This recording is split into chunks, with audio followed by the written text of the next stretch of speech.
Bonjour à tous. Alors, c'est un peu la journée parfaite pour parler d'un truc assez important dans une maison, c'est le système de chauffage. Donc je vais essayer de vous expliquer un peu les différentes choses qui me passent par la tête et qui devraient passer dans la tête de tout le monde quand on parle des systèmes de chauffage. Donc, comment choisir un système de chauffage? Il y a plusieurs points à prendre en compte. Je les trie pas par ordre d'importance, je les trie plutôt par ordre de comment ils me viennent. Alors, le premier pour moi, c'est l'écologie. Donc, à quel point il est polluant ou pas. Le deuxième point, c'est la praticité. C'est assez important pour savoir bah, à quel point il est souple et il peut nous aider au quotidien. Il y a le prix. Le prix, c'est quand même un facteur très important. Le prix à l'installation et à l'utilisation. Donc, je vais tout de suite mettre de côté plusieurs systèmes de chauffage qui, pour moi, sont un peu obsolètes, qui sont plus pertinents. Bien sûr, le fioul. Le charbon, ça n'existe plus, mais voilà. Et le gaz. Bon, le fioul, même pas besoin d'en parler. On sait pourquoi on ne veut pas l'utiliser. Le gaz, si on oublie même la géopolitique, c'est quand même un système de chauffage très polluant. Et c'est pas parce qu'il ne rejette pas directement des émissions de gaz à effet de serre, parce que quand on brûle du gaz, ça rejette de l'oxygène et de l'eau, que c'en est pour autant quelque chose qui n'est pas polluant. Et si on rajoute ça, la géopolitique mondiale, on s'imagine bien que vous suivez les infos grossièrement, mais on va pas dans la bonne direction vis-à-vis de et la pollution et le prix et voilà, notre dépendance à ce système. Il nous reste deux gros systèmes de chauffage qui sont à chaque fois scindés en plusieurs parties. Il y a l'électrique. Alors l'électrique, le chauffage électrique pur et dur, grille-pain, radiateur électrique, pour moi n'a aucun sens. Il est très énergivore. En général, c'est pas un bon moyen de se chauffer, à part pour certains cas de figure très particuliers, comme avoir un petit radiateur d'appoint dans une chambre qui est rarement utilisé, ou des choses comme ça, ou un sèche-serviette par exemple. Donc dans l'électrique, il y a cette partie-là, et il y a tout ce qui est partie pompe à chaleur. Certains d'entre vous l'ont déjà un peu vu, mais c'est sur quoi je vais partir, d'où la dalle extérieure. Et enfin, le dernier système de chauffage, c'est le bois. Alors, spoiler, le bois c'est le meilleur. Le bois à bûche, j'entends. Le bois à pellets, c'est encore autre chose. C'est pour moi un peu pareil que les autres systèmes de chauffage, parce qu'en gros on broie du bois. Bon, à la base c'était des déchets de découpe de bois et de la filière de bois. Aujourd'hui la demande est telle qu'en fait on vient à broyer du vrai bois pour en faire des copeaux. Donc c'est un peu stupide. Surtout que la plupart des chaudières ou poêles à pellets sont des poêles qui chauffent l'air et qui ne chauffent pas par radiation.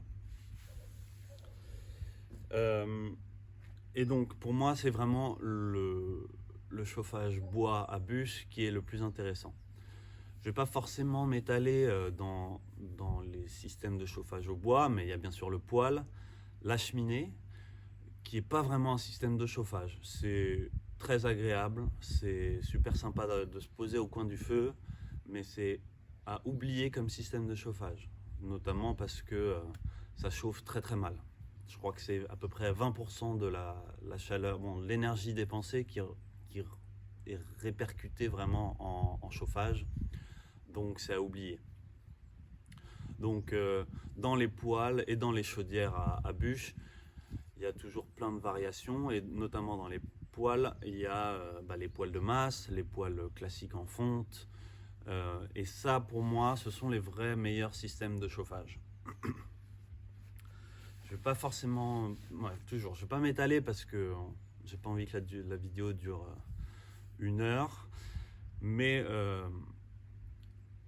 il faut toujours, selon moi, si on a la possibilité, essayer d'envisager le chauffage au bois comme une alternative vraiment importante et viable dans une maison. C'est pour ça que j'aurai une pompe à chaleur, mais j'aurai également mon poêle qui va prendre le relais sur des journées où j'ai pas besoin d'allumer la chaudière, et surtout j'espère venir finir de chauffer ce que j'aurais préchauffé avec la pompe à chaleur. Bon, on va parler des choses qui fâchent, la pompe à chaleur. Pourquoi j'ai choisi ce système de chauffage? Numéro 1, qu'on le veuille ou non, c'est quand même un super système de chauffage. C'est-à-dire que pour 1 watt d'énergie électrique, parce que c'est alimenté par l'électricité dépensée, on en produit entre 3 et 4 de chaleur. Ce qui est quand même un peu magique, quoi. Donc c'est indéniablement bien. Il y a quand même plusieurs défauts à ça. Le premier, c'est que c'est électrique. Donc l'indépendance énergétique, on peut la mettre complètement à la ramasse. Si on veut l'alimenter par des panneaux solaires, il faudrait une sacrée quantité de panneaux panneaux solaires photovoltaïques, j'entends. Il faudra une sacrée quantité de panneaux pour qu'on soit autonome. Mais comme toujours, l'autonomie n'est pas égale à écologie. Notre système de production électrique, elle est ce qu'elle est en France.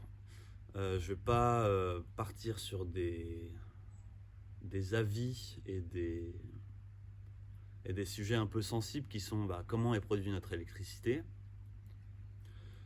Mis à part tout ce qu'on entend, c'est un réseau fiable pour l'instant, j'espère le plus longtemps possible, relativement peu cher, même si on commence à se prendre des sacrées augmentations dans la tête, mais ça c'est des décisions politiques plus que techniques.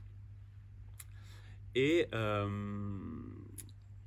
voilà, c'est quand même, si on veut être écologique et utiliser de l'électricité, moi je trouve ça plus pertinent d'utiliser un réseau qui est très bien conçu, plutôt que de vouloir avoir son autonomie et se couper du monde, sachant que les panneaux photovoltaïques polluent beaucoup, et même si, toute cette question de production et de recyclage qui est à prendre en compte. Donc moi je pars sur le réseau parce que je fais vraiment la différence entre l'écologie et l'autonomie. C'est parfaitement... C'est un peu compliqué de faire bien les deux. Donc voilà, ça c'est le défaut numéro 1 de la pompe à chaleur, c'est notre dépendance au réseau électrique. Le deuxième défaut d'une pompe à chaleur, c'est pas connu forcément par tout le monde, mais c'est un des plus gros défauts. C'est sa capacité à produire de la chaleur en toutes circonstances. La plupart des pompes à chaleur produisent de la chaleur jusqu'à un certain niveau de température. Alors pourquoi j'ai dit que c'était une journée parfaite aujourd'hui? Parce que cette nuit il a gelé. On est en octobre, je suis en région assez haute, et l'hiver dans le Morvan, c'est un peu comme l'hiver en Bretagne, il dure toute l'année sauf le 15 août. J'exagère un peu, mais il fait froid beaucoup de mois dans l'année et ça peut descendre très bas. Donc la plupart des pompes à chaleur, en dessous d'une certaine température, arrêtent de produire par le système de pompe à chaleur, c'est-à-dire capter les calories de l'air pour chauffer un ballon qui chauffe ensuite un système de chauffage central. Et cette température, pour la plupart des pompes à chaleur, c'est 2 degrés. Donc ça veut dire que s'il fait plus froid que 2 degrés, et ben ça arrête de chauffer. Ça arrête de chauffer par le système de pompe à chaleur. Et qu'est-ce qui prend le relais? Une grosse résistance électrique. Donc ça veut dire que l'intégralité de la maison est chauffée par une chaudière électrique, ce qui est une aberration totale. Et je ne vous parle pas des factures d'électricité à la fin de l'année. Surtout comme moi, des endroits où il fait très très froid beaucoup de temps dans l'année. Le troisième point qui me dérange, c'est le bruit. Je ne suis pas venu dans ce petit coin de paradis pour entendre une pompe à chaleur qui tourne et qui va un peu à l'encontre du calme que j'ai voulu trouver ici. Et le quatrième point, c'est quand même sacrément moche. J'aime beaucoup l'esthétique et l'esthétique des vieilles choses. C'est pas pour y foutre une grosse boîte en plastique blanche que je trouve vraiment affreuse. Donc là, vous êtes en train de vous dire, mais Guillaume, il n'y a rien qui va dans les pompes à chaleur, pourquoi tu as fait ça? Alors, je vais essayer de répondre point par point. D'abord, ça reste pratique. Contrairement au bois, où je vais quand même m'en servir en appoint et dans les moments où j'ai pas besoin d'allumer la chaudière entièrement, j'ai pas à transporter du bois, j'ai pas à m'occuper de la poussière. Ça va gérer un système de chauffage central, donc toute la maison pourra être chauffée à des températures que je pourrais choisir. Donc c'est pratique. Alors le pratique, moi, ça m'énerve un peu, mais parce que ça veut dire en général faire beaucoup de concessions, mais ça reste pratique. Notamment si je dois partir une semaine, un week-end, etc. La maison ne va pas redescendre à la température extérieure ou presque, c'est-à-dire des températures très très froides, et j'aurai pas à attendre longtemps avant que je remonte la température de la maison.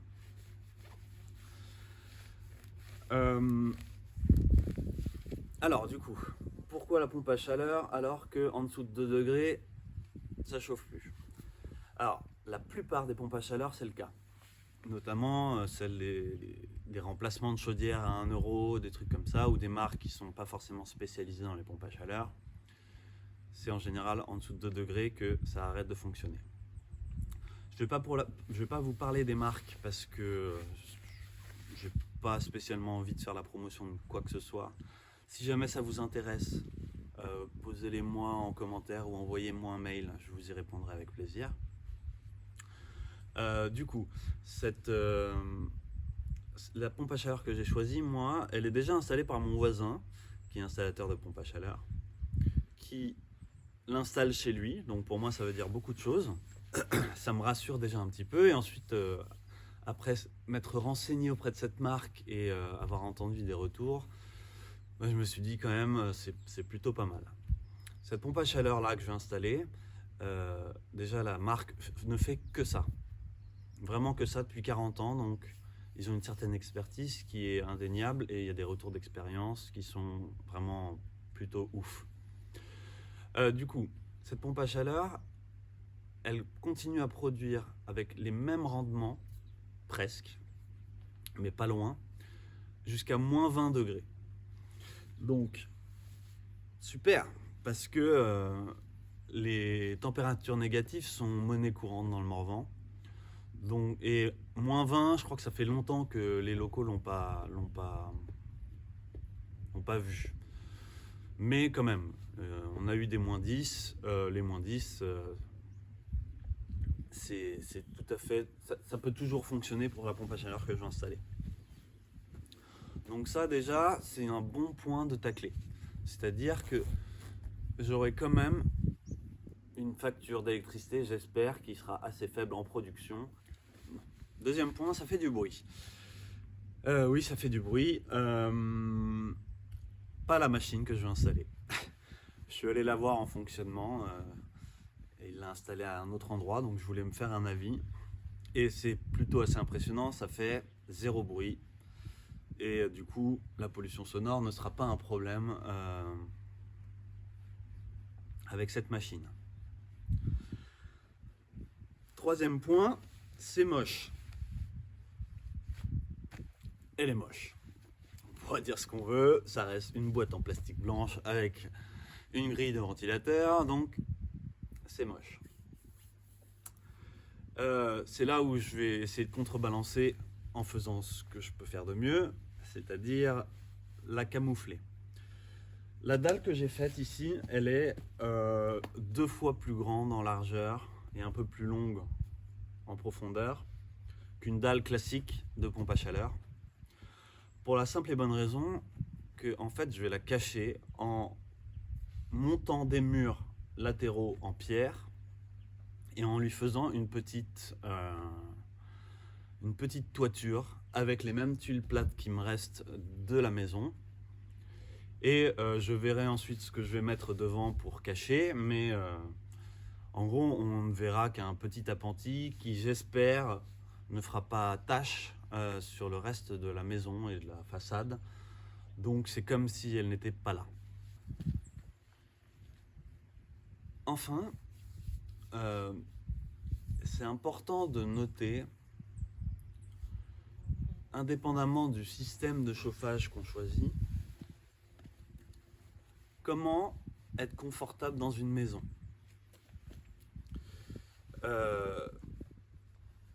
On est confortable dans une maison en gérant 3 points très importants. Le premier, c'est l'humidité. Il ne faut pas que la maison soit trop humide. Donc, pour ça, il faut mettre en place des moyens d'évacuer cette humidité. Et ça se fait par la ventilation. La ventilation, qu'est-ce que c'est? C'est le renouvellement continu d'air. C'est pour ça qu'on installe des VMC, des choses comme ça. La ventilation est vraiment primordiale.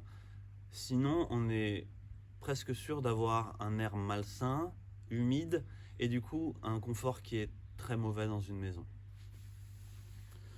La ventilation, elle va de pair avec l'aération. Ouvrir ses fenêtres tous les matins, renouveler l'air d'un coup, et voilà. Moi, vous avez pu le remarquer, j'ai pas installé pour l'instant de VMC. Et je dis pour l'instant, je risque de pas en installer du tout. Je vais, grâce à, j'espère, une conception un peu maligne de comment mes volumes sont faits, et en utilisant les conduits de cheminée et l'air extérieur qui s'infiltre un peu partout par la maison, de créer une ventilation naturelle. L'objectif est le même, mais sauf que j'utiliserai le tirage naturel de la chaleur qui monte pour évacuer cet air vicié, ce qui est très très important pour la gestion de l'humidité et de toutes les merdes qui restent à l'intérieur d'une maison, parce qu'il y en a tout le temps. Ça peut être les vernis, ça peut être les cols, ça peut être tout et n'importe quoi qu'il est important d'évacuer pour avoir un air sain à l'intérieur de chez soi. La deuxième chose importante, à part l'humidité et la gestion de l'air qui doit être renouvelé dans une maison, bien sûr, il y a le chauffage. Alors le chauffage, c'est un point assez intéressant. J'en parlais tout à l'heure avec les poêles à pellets qui chauffent l'air. Mais il y a différents moyens de se chauffer. Et c'est une bonne journée aujourd'hui pour vous en parler. Là, il fait assez froid, il doit faire 5 degrés. Mais c'est un beau ciel bleu d'hiver avec le soleil qui chauffe bien comme il faut. Pas là où je suis, mais vous pouvez le voir, je crois, dans le fond. C'est vraiment une météo d'hiver parfaite. Et bien là, on voit vraiment la différence entre deux moyens de se chauffer. Chauffer par l'air, donc on réchauffe l'air. Et donc, si on a une VMC tout cet air chaud, il s'en va. Et en fait, on consomme pas mal d'énergie et on chauffe pas tant que ça notre environnement. Et le chauffage par radiation. La radiation, c'est la chaleur qu'on ressent quand on se met face au soleil. Voilà, ça nous chauffe la peau, c'est une chaleur très agréable. C'est pas l'air étouffant d'été qui est moins agréable que de se faire chauffer comme un lézard au soleil. Donc, il est important d'également bien savoir comment notre système de chauffage va diffuser la chaleur qu'il aura produite. Alors, il y a les systèmes de chauffage au sol, les radiateurs en fonte, les poêles, et tous ces systèmes de chauffage chauffent par radiation. Donc, imaginons un soleil au milieu de la pièce, ou sur un radiateur ou au sol, ça va nous irradier, ça ne va pas techniquement chauffer l'air, et ça va chauffer toutes les parois qui sont autour. Et ça permet plein de choses très intéressantes. Déjà, c'est très confortable. De deux, cette énergie ne va pas être gâchée en étant balancée et renouvelée avec le système de renouvellement de l'air. Parce qu'en fait, cet air, il sera un peu chaud, mais il ne sera pas vraiment chaud à proprement parler. C'est vraiment les parois qui nous entourent qui vont donner cette impression de chaleur. Et le troisième point, bien sûr, c'est les parois qui nous entourent. Les parois qui nous entourent jouent un rôle primordial sur notre ressenti de confort à l'intérieur d'une maison. Alors bien sûr, il y a l'isolation. Comment empêcher que la chaleur sorte ou que le froid rentre à l'intérieur d'une maison. Donc c'est très très important. Mais ce n'est qu'une partie du confort qu'on doit ressentir dans une maison. Donc, j'espère que je m'égare pas trop, mais en gros, il faut quand même que je parle de ce qu'on appelle aujourd'hui l'isolation. L'isolation, c'est qu'une partie des choses qu'on doit faire pour être bien dans une maison. Il faut isoler. L'isolation, c'est la capacité d'un matériau à résister à une traversée de température. Donc, meilleur est l'isolant, mieux c'est. Mais il n'y a pas que l'isolation. Il y a ce qu'on appelle le déphasage, qui est le temps que met la température pour traverser un matériau. Là, vous me dites, mais Guillaume, c'est la même chose? Non, c'est pas la même chose. C'est complémentaire, c'est pas forcément corrélé, mais c'est pas la même chose. Imaginez une baignoire. La taille de cette baignoire, c'est le déphasage. Et le trou de la bonde, c'est l'isolation. Donc, il y a une rentrée d'air froid. Ici, un robinet à débit constant qui remplit la baignoire. Si on a un bon déphasage, la baignoire est grande.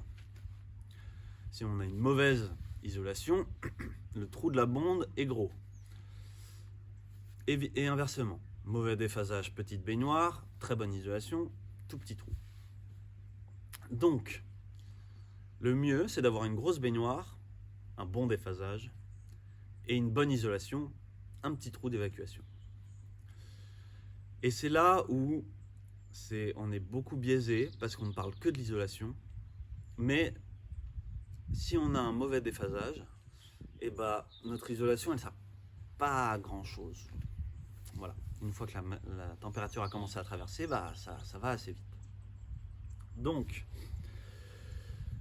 tout ce qu'on entend sur les capacités, les lambdas, toutes ces choses qui caractérisent une bonne isolation, il ne faut pas s'arrêter qu'à ça. La laine de roche, la laine de verre, c'est les championnes de l'isolation, mais elles ont un très mauvais déphasage. Donc, c'est un très petit trou, mais aussi une petite baignoire. les championnes absolues, c'est les isolants pétrochimiques, donc la mousse expansive, les trucs comme ça. Mis à part que ce soit de la grosse merde, et je mets vraiment le point sur, c'est de la merde. C'est fait à base de pétrole, ça pollue, c'est... Même voilà, on n'a pas envie de vivre dans une maison entourée de plastique, c'est pas sain, quoi. Donc, c'est les championnes de l'isolation, et c'est les championnes du mauvais déphasage. Et on a quand même beaucoup de chance, c'est que les matériaux biosourcés, en général, les laines de chanvre, de lin, de coton, le liège, et bah, c'est des assez bons isolants. Alors c'est moins bon que les laines de roche et laines de verre, mais c'est pas non plus du simple au double, hein. On parle de quelques pourcents.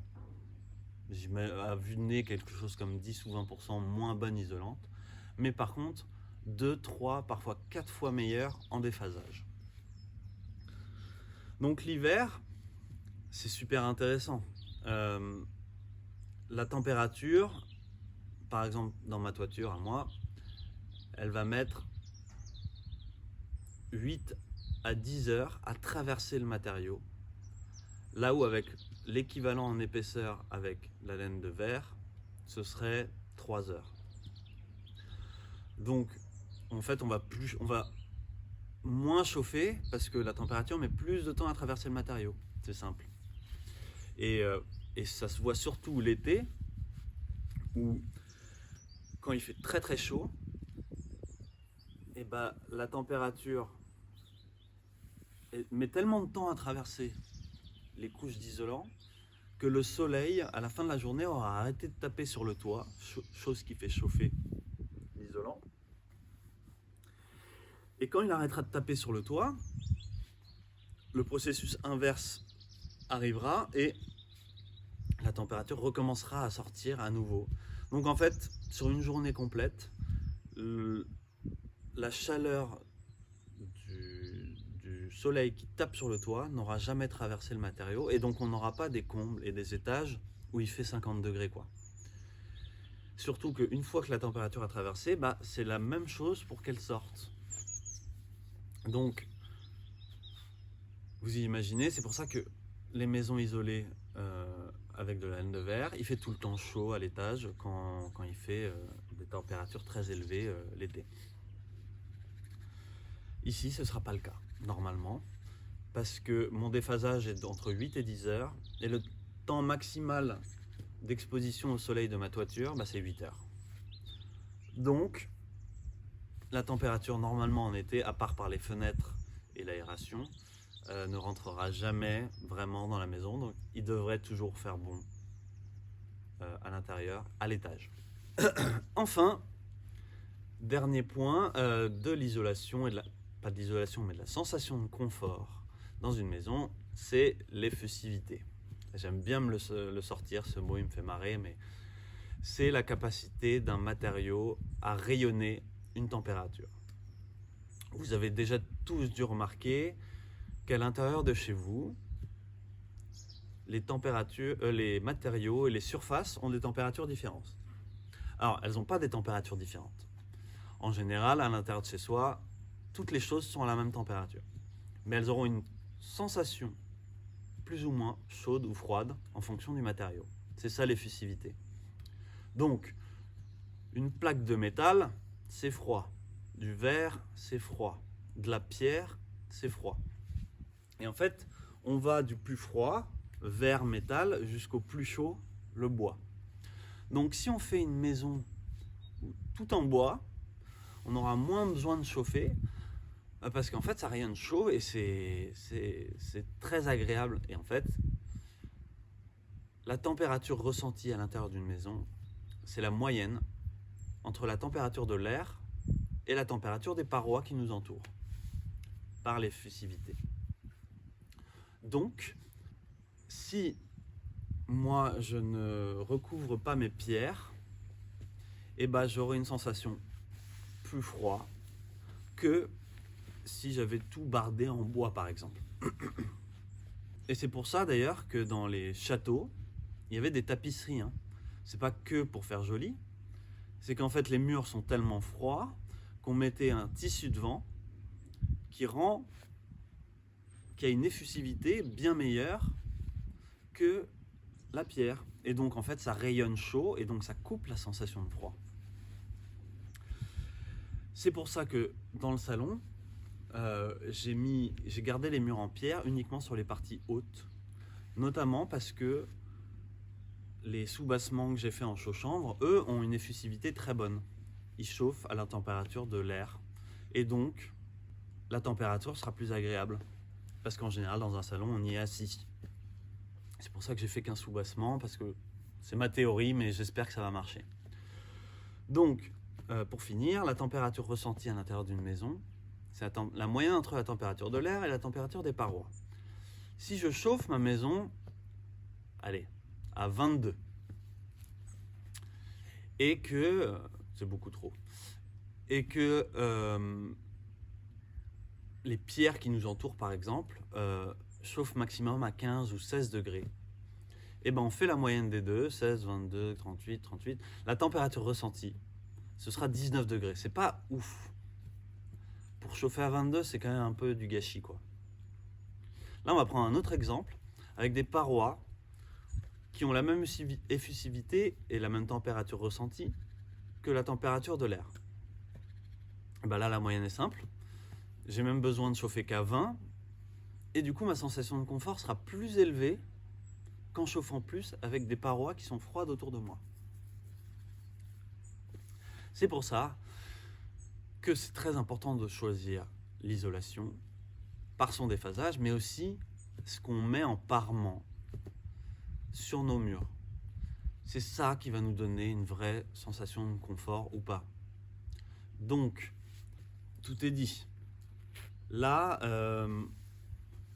chez moi, je garde beaucoup de murs en pierre, notamment dans mes chambres. Et bah, pour ma chambre à moi, plutôt que de chauffer, bon, je vais chauffer bien sûr, mais je vais pas beaucoup chauffer. Et je vais par exemple me faire un lit à baldaquin. C'est pour ça que ça existait à l'époque dans les châteaux, etc. Parce qu'on se caillait le cul, quoi. Donc, on se créait un petit cocon entouré de rideaux qui déjà nous fait garder la température à l'intérieur de ce petit cocon. Et ensuite, ça rayonnait par l'effusivité chaud. Donc, on a fait une petite pièce dans une pièce et on n'a plus besoin de la chauffer parce qu'il fait bon dedans. Et voilà, en fait, c'est par différents moyens qui sont plus ou moins coûteux, compliqués à mettre en œuvre, qu'on peut améliorer la sensation de confort à l'intérieur de chez soi. Donc, on n'est pas toujours obligé de refaire complètement son isolation.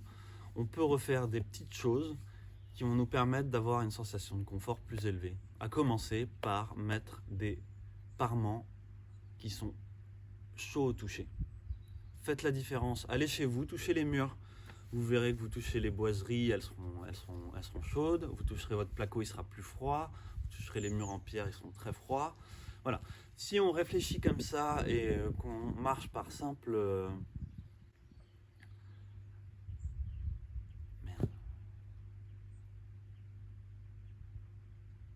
par simple observation, eh ben on peut assez facilement mettre en place des choses qui amélioreront notre confort à l'intérieur de chez nous. Voilà, c'était très très long. J'ai essayé de séparer en deux, parler de l'isolation et du chauffage. J'ai pas été exhaustif, mais voilà, vous avez une idée de pourquoi j'ai choisi la pompe à chaleur, quels ont été mes choix à l'intérieur de la maison en termes d'isolation, de déphasage et d'effusivité, et comment réfléchir à bien se chauffer. Bon, j'espère que j'aurai répondu à des interrogations. Ma parole ne fait pas foi. J'ai pas fait la meilleure décision, il n'y en a pas en fait. Chaque contexte et projet a ses paramètres et choses à prendre en compte. Donc, renseignez-vous. Essayez d'être exhaustif oubliez le biais de confirmation. Le biais de confirmation, c'est quand on cherche quelque chose, on va toujours trouver des informations qui vont valider ce qu'on pensait être juste. Allez à l'inverse. Essayez de trouver les contre-indications à vos réflexions, vos préjugés qu'on a tous, pour essayer d'avoir un point de vue le plus large possible, de manière à faire un choix intelligent et éclairé et pertinent, surtout, en fonction de vos choix, en fonction de vos paramètres.